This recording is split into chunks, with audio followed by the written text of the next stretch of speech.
On the morning of February 1st, 2026, at exactly 2:28 in the morning, a medical monitoring application connected to a pacemaker implanted in an 84-year-old woman's chest stopped transmitting to her phone. Her phone was still inside her house. She was not. That disconnection, logged automatically in real time by hardware that cannot be altered after the fact, is one of 3 timestamps investigators have publicly identified as defining the window in which Nancy Guthrie was taken from her home. The other 2 involve a doorbell camera that was physically removed from her front porch and a motion detection system that registered a human presence on her property 25 minutes later, with no available video to show what it recorded. As of March 8, 2026. OWAX. Day 36 of the investigation.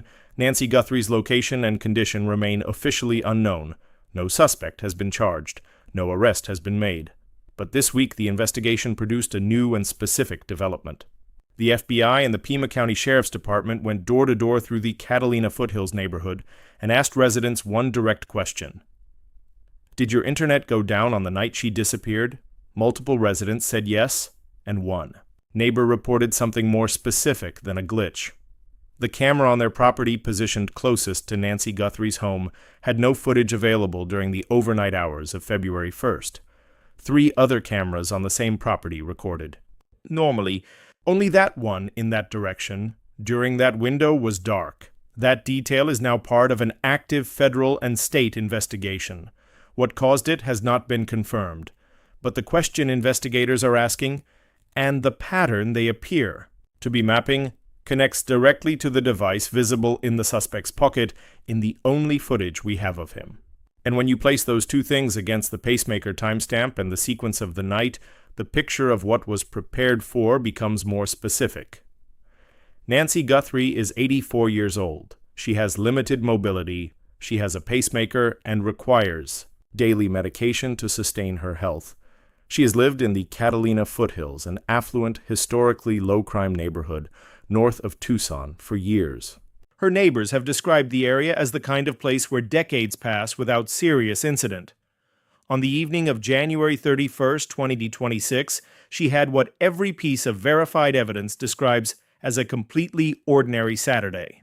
At 5:32 in the afternoon, she left her home in an Uber. She was headed to her daughter Annie's house for dinner and an evening with the family. Investigators later confirmed they spoke with the Uber driver. Nothing flagged. At 9:45 that evening, Annie's husband, Tommaso Cion, drove Nancy home. She arrived at her Catalina Foothills residence between 9:45 and 9:48 p.m. The garage door opened. 2 minutes later, it closed. That moment, a garage door closing on a quiet Saturday night, is the last confirmed moment Nancy Guthrie was home and accounted for by another person. After that, the house went quiet. For the next 4 hours, there are no witnesses, there is no video. There are only timestamps from machines. The first machine timestamp comes at 1:47 in the morning on February 1st. That is when Nancy Guthrie's Nest doorbell camera disconnected from its network. Pima County Sheriff Chris Nanos confirmed publicly that the device was physically removed from her property. It has not been located. The person who removed it was prepared for what that camera represented. Nancy Guthrie did not have a cloud subscription for her Nest device. Without cloud backup, footage recorded locally to the camera should have been unrecoverable once the device was gone. Someone understood that. Someone prepared for it. That preparation had a flaw. By February 10th, FBI Director Kash Patel announced that investigators working with Google had extracted footage from residual back-end server data tied to the device.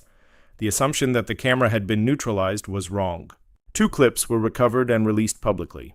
The first clip shows a masked figure raising a gloved hand toward the camera lens and covering it with foliage taken from a potted plant on the porch. The second shows the same individual standing. Before the camera directly, a flashlight held in his mouth, a firearm visible in a holster on his body. The holster positioning was noted by investigators as improper. His face is not visible. It was not meant to be.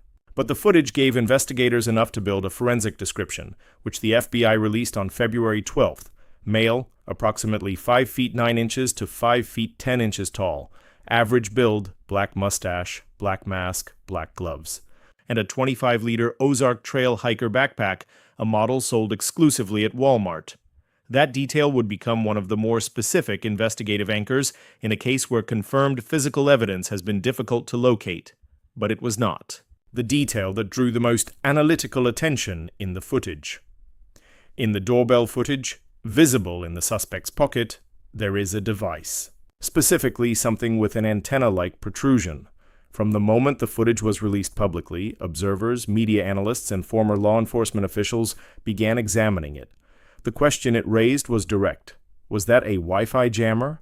A Wi-Fi jammer is a device designed to emit radio frequency interference, capable of disrupting wireless signals within a defined radius, roughly 10 to 30 yards for a consumer-grade unit. The devices are illegal in the United States under federal Communications Commission regulations. They can be purchased online. Their effect, when functioning and properly positioned, is to blind wireless cameras, smart home devices, and any system dependent on a wireless network connection. If the object in that pocket was an active jammer, the theory would explain several things simultaneously. It would explain why the doorbell camera went offline. It would explain why the second on-property camera registered a person-shaped detection at 2:12 a.m. with no available video. And it would begin to explain what investigators are now asking the neighborhood about. But a former FBI agent raised a significant analytical problem with that theory, and it is worth examining carefully because it changes what the evidence may actually be showing. Jennifer Coffendafer, a former FBI agent, published a detailed public assessment of the footage. Her observation was precise. If the device in that pocket were an active Wi-Fi jammer, it would have been disrupting the wireless network at the moment the suspect was standing on the porch. The doorbell camera was still recording when he stood there. It did not lose its connection while he was visible. The pacemaker monitoring app did not disconnect until 2:28 in the morning, after he was no longer captured in any footage.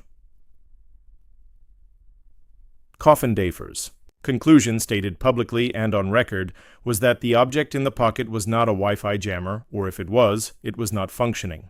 Her assessment pointed to a two-way radio, a walkie-talkie, and she noted the implications of that directly. If it is a two-way radio, someone was on the other end. She wrote that this suggested at least 2 people were involved. That is not an official FBI position. The agency has not publicly confirmed or denied the walkie-talkie interpretation, but it is a documented assessment, sourced to a named former federal investigator, and it has not been contradicted by any official statement. So the question the footage leaves open is this: if the device was not a jammer, and if the doorbell camera was still recording when the suspect was on the porch, then what caused the subsequent connectivity gaps? What went dark in that neighborhood on the night of February 1st, and why did multiple homes experience it? On March 5th and 6th, day 34 and 35 of the investigation, the FBI and the Pima County Sheriff's Department conducted a structured door-to-door canvass of the Catalina Foothills neighborhood. 35 days after the abduction. Not asking about the suspect's appearance, not distributing new wanted posters, asking one question: did your internet go out that night?